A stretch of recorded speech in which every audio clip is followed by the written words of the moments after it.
మీకు అద్భుతమైన వంటకం చెప్పనా? ఎంత తిన్నా బోర్ కొట్టదు. గుంటూరు స్పెషల్ ఉల్లికారం. ఇప్పుడిప్పుడే వంటలు నేర్చుకునే వాళ్ళు కూడా ఎంతో ఈజీగా చేసేస్తారు. వీటి కోసం ఇలా వంకాయలు తీసుకుని పొడుగ్గా ఘాట్లు పెట్టి పక్కన పెట్టుకోవాలి. ఒక మిక్సీ జార్లో 4 పెద్ద సైజు ఉల్లిపాయలు, వెల్లుల్లి రెబ్బలు, కొద్దిగా పసుపు, ఉప్పు, కారం, ఇంకా కొద్దిగా జీలకర్ర వేసుకుని బరగ్గా మిక్సీ పట్టి పక్కన పెట్టుకోవాలి.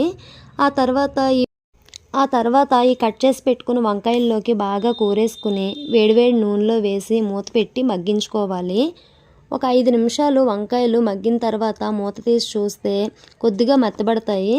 అప్పుడు మిక్సీ జార్లో ఉండే ఉల్లికారం ఏమైనా మిగిలిపోతే అది కూడా ఇందులో వేసుకుని ఇంకా కొంచెం సేపు మగ్గించుకోవాలి. వంకాయలు మెత్తబడి నూనె పైకి తేలాక ఒకసారి బాగా కలిపేసుకుని కంపల్సరీ ఉల్లికారం మొత్తం బ్రౌన్ కలర్లోకి వచ్చే వరకు ఫ్రై చేసుకోవాలి. అప్పుడే అసలైన టేస్ట్ వస్తుంది. ఒక 10 నిమిషాలైనా పడుతుందండి ఇదంతా ఉడకటానికి. అప్పుడు వేడివేడి అన్నంలో ఇది వేసుకొని తింటే అస్సలు ఎక్సలెంట్గా ఉంటుంది. మీరు ఎప్పుడైనా ట్రై చేసి ఉంటే కామెంట్ చేయండి. బాయ్.